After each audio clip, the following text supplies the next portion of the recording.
just for the Puma's background, Puma was founded in Herzogenaurach, Germany in 1948. Puma is one of the world's largest providers of sport lifestyle, footwear, apparel, and accessories. The Puma Group owns the brand Puma, Cobra Golf, and Triton. The company distributes its product in more than 120 countries and employs more than 9,000 people worldwide. It is committed to working in ways that contribute the world by supporting creativity, sustainability, and peace, and by staying true to principles of being fair, honest, positive, and creative in decision made in action tech. As for level of management, there's Anne Friend, the Chief Executive Officer as CEO, and Anne-Laure Discourse, the Chief Sourcing Officer as CSO, Marcus Newbrand, the Chief Financial Officer, CFO, Maria Valdez, the Chief Product Officer, CPO, the CEO, CFO, and CPO, and ETC refer to top manager. Top manager is to establish objectives, policy, and strategy, make long-term decisions, mental capabilities that help managers see the whole enterprise, as well as the relationships that exist among the various parts in the organization. We're going to the type of manager and skills involved program. First, we have the Anne, which is the Chief Executive Officer of Puma, and we have Maria Belts, Chief Product Officer, and we have Marcus Newbrand, which is the Chief Financial Officer. And under them, there's a few more top level managers. So the chair of supervisory board is the marketing, sales, and digital know-how. The deputy chair of supervisory board and the chair of audit committee is managing large international companies. As for the chair of the sustainability committees is independent management consultant for non-profit organization. As for the chair of the nominating committee is leadership experience with various distribution channels including e-commerce.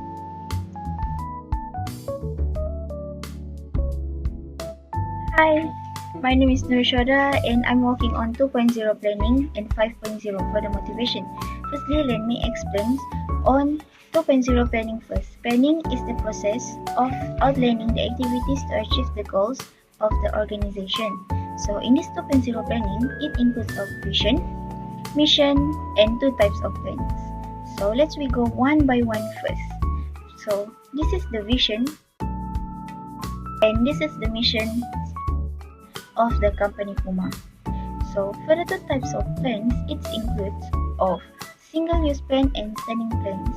So let's go to the standing plan first. In standing plans, what I have searched and what I have found, firstly is the policy. Secondly is the procedures. And last but not least is the rules and regulation. So for the single-use plans, it includes of the program, projects, and budget of the company Puma, what I found on the website Puma. Next, we're gonna move on organizing. They have a type of departmentalization. First is functional structure, product structure, customer structure, and geographical structure. This can help customer to know everything about company, so they can know what they want to buy and they know who they want to call if have emergency or issue about the product. Next is we're gonna go on organizational structure. As you can see, this is a tile structure. I say this is a tile structure because this brand is international brand and they have many type of product. It also located in many city that we can know and we can search for it.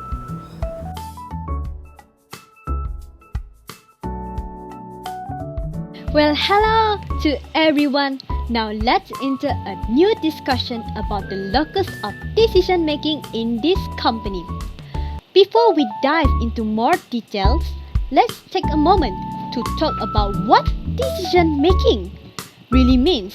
Simply put, it's all about choosing the best way to tackle specific problems we face. In an organization, there are two main types of decision making. First, program decision, which are routine and follow established guidelines, and secondly, non-program decision, which are more unique and require creative solution. Let's explore this concept together. Program decisions are usually more structured and have been made so often that managers have developed rules and guidelines that need to be obeyed when certain situations are easier to occur. For example, there are rules of the procedure for the supervisory boards. All members have equal and duties unless specified otherwise by laws, the articles of association, or the rules of procedure. The board should collectively perform their duties effectively. They must meet at least every 3 months or more frequently for the company welfare.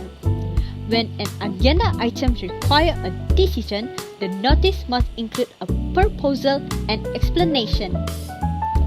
Each member of the board has the right to suggest items for the agenda.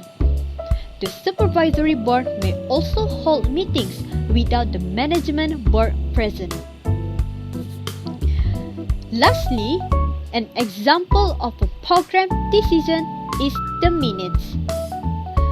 After the meetings, any resolutions passed outside of the meetings will be considered approved if no member objects within 2 weeks of receiving the copy of the minutes. After discussing the example of a program decision at Puma, it's important to explore non-program decision too. Well, let's just say this decision is a process that is typically unstructured and deal with unique, unusual, or exceptional problems. In some cases, it usually involves significant risks. There are few examples that we can see, which is in 2022, Puma recognized the COVID-19 pandemic as a significant risk. During that period, supply chain disruption and lockdown impact consumer spending and sales. To address these challenges, Puma actively monitored the situation and collaborate with key markets to ensure adaptability. Puma even wants to eliminate the release of hazardous chemicals from its industrial processes by 2022.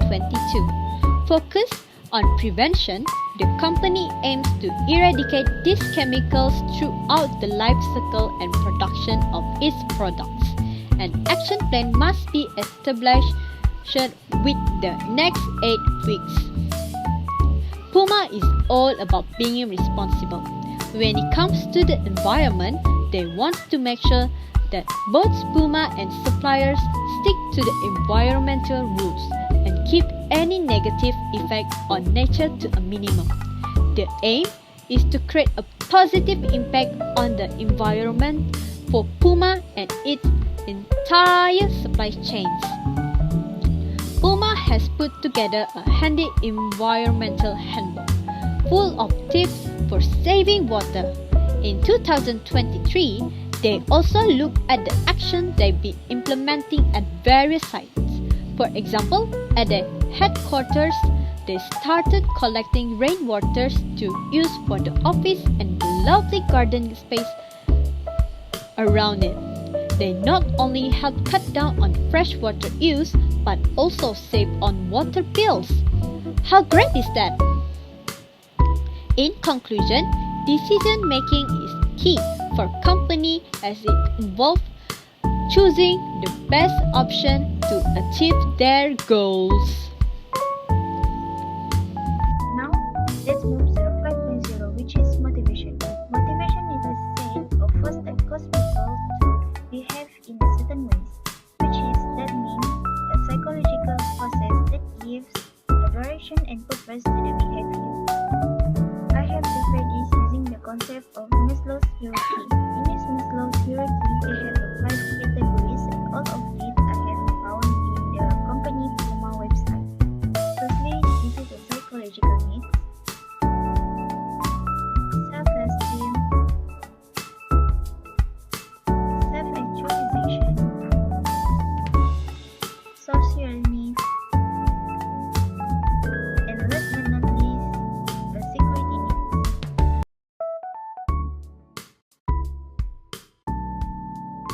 Next, we are at 0.6.0, leading.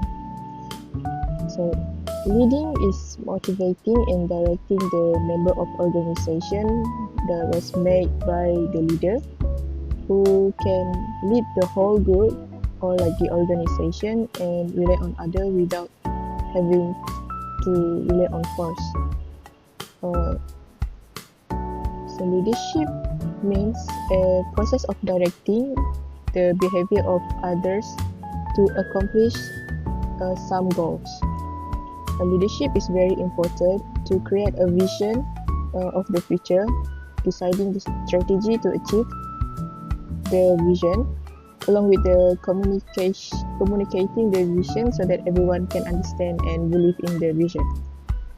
So Puma leadership style,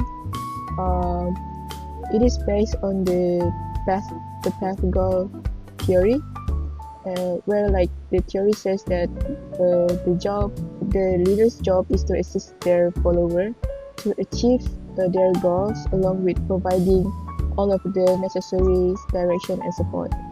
Using this theory, the leader are divided into 4 types, which is the directive, supportive, participative, and achievement-oriented leaders. Meanwhile, Puma, they are using the supportive leadership styles because like rather than pressuring the employees to be the best, the Puma, they focus on creating a fun and comfortable environment for the employees.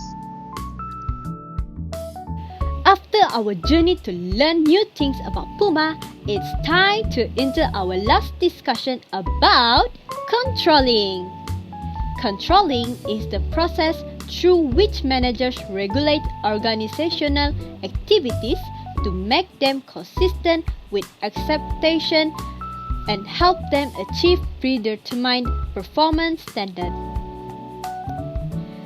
Puma controlling function is crucial to assisting the management process, dealing with change, dealing with human limitation, and adapting to environmental change. The leader in this company must set the performance standard necessary and create methods to collect performance data to evaluate how well these standards are achieved. In this context, Puma utilizes 3 types of control to ensure that their planning, organizing, and leading processes go smoothly, ultimately leading to great results for their shareholders. One of the key controls in Puma organization is design. Before diving into product creation, the design team employs what's known as steering control. This type of control is all about spotting any potential issue with materials, finances, or human resources. Before the work begins, the design team kicks things off with a product briefing. For instance, when they worked on the EvoSpeed line, their aim was to create the world's lightest football boot without sacrificing performance and durability. Once the briefing is done, the teams get busy with drafts, taking inspiration from nature to find best fit for their design. As they develop their products, they pay close attention to how easy it will be to manufacture them. In the cases of EvoSpeed, they focus on sourcing the lightest materials that were still strong and transparent. This approach allowed the team to continually explore innovative ways to reach their goal. Once development is all wrapped up, the team gets to share their exciting work with everyone, showing off the decision they made and what inspired their design. It's a great moment to gather support before moving forward, right? At Puma, they really value keeping an eye on their project through concurrent control. This helps them to ensure everything runs smoothly throughout the process. During the design phase, the team takes the time to regularly taste the product, making sure it looks and feels just right. If anything needs a little tweak, they work together with other departments to make those changes, ensuring they meet customers' needs. Lastly, feedback control is super important for them too. It helps them spot any issue with how the product looks after everything is done, so they can fix them right away. After teaming up with product line managers and fellow designers, the teams bring the EvoSpeed to life, sticking to their design principles while checking off all the boxes for appearance, functionality, and comfort before they hit the shelves. In short, a solid control system covers all the necessary steps, and when everyone is on board with this standard, it makes reaching our goals a lot more fun and achievable.